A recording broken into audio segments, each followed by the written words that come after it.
Padmaja വേണുഗോപാലിന്റെ BJP. പ്രവേശനത്തിൽ Loknath ബെഹ്റയ്ക്കെതിരെ ആരോപണം ആവർത്തിക്കുന്നുണ്ട് കോൺഗ്രസ് നേതാക്കൾ. ബെഹ്റയ്ക്കെതിരായ ആരോപണം വ്യക്തമായ തെളിവുകളുടെ അടിസ്ഥാനത്തിലാണെന്ന് പ്രതിപക്ഷ നേതാവ് വി.ഡി. സതീശൻ പറഞ്ഞു.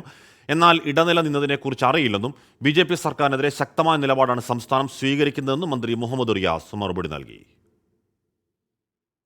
പത്മജ വേണുഗോപാലിനെ ബി.ജെ.പി. പാളയത്തിലെത്തിച്ചതിന്റെ ഇടനിലക്കാരൻ മുൻ ഡി.ജി.പി. ലോക്നാഥ് ബെഹ്റ തന്നെയെന്ന് ആവർത്തിക്കുകയാണ് വി.ഡി. സതീശനും കെ. സുധാകരനും.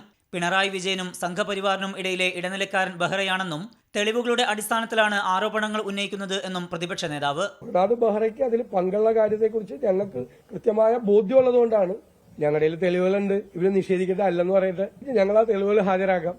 ബെഹ്റയുടെ ഇടപെടൽ വ്യക്തമെന്ന് കണ്ണൂരിലെ യു.ഡി.എഫ്. സ്ഥാനാർത്ഥി കെ. സുധാകരൻ. സംഭവത്തിൽ അദ്ദേഹത്തിന് പങ്കുണ്ട് എന്നത് ഒരു യാഥാർത്ഥ്യമാണ്. അതേസമയം പത്മജ വേണുഗോപാലിന്റെ ബി.ജെ.പി. പ്രവേശനത്തിന് ലോക്നാഥ് ബെഹ്റ ഇടനില നിന്നതിനെക്കുറിച്ച് അറിയില്ല എന്നായിരുന്നു മന്ത്രി പി.എ. മുഹമ്മദ് റിയാസിന്റെ പ്രതികരണം. നേതാക്കൾ ബി.ജെ.പിയിലെത്തുന്നത് കോൺഗ്രസ് നേതൃത്വം പരിശോധിക്കണമെന്നും റിയാസ് പറഞ്ഞു.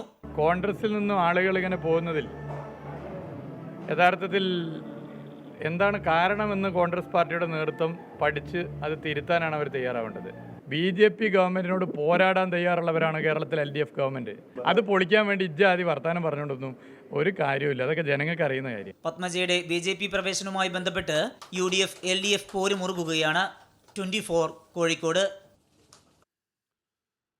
അപ്പോൾ ഇലക്ഷൻ പ്രചരണ വിഷയത്തിലേക്ക് ഒരുപക്ഷെ ലോക്നാഥ് ബെഹ്റ ഇടനിലനിന്നു എന്ന പ്രതിപക്ഷ നേതാവിൻ്റെ ആരോപണം എന്ന് പറഞ്ഞാൽ ഇത് വെറുതെ ആരോപണമായിട്ടൊക്കെ പറഞ്ഞു പോകുന്നതല്ല, തെളിവുണ്ട് എന്നൊക്കെ പറയുന്നത് ആവർത്തിക്കുകയും ചെയ്യുന്നു. അപ്പോൾ അതൊരു ചർച്ചയാക്കി മാറ്റുക എന്നുള്ളതാണ് കോൺഗ്രസിൻ്റെ ലക്ഷ്യം. നമുക്ക് കാത്തിരുന്ന് കാണാം എന്താകും ആ ചർച്ചയുടെ പുരോഗതി എന്നത്.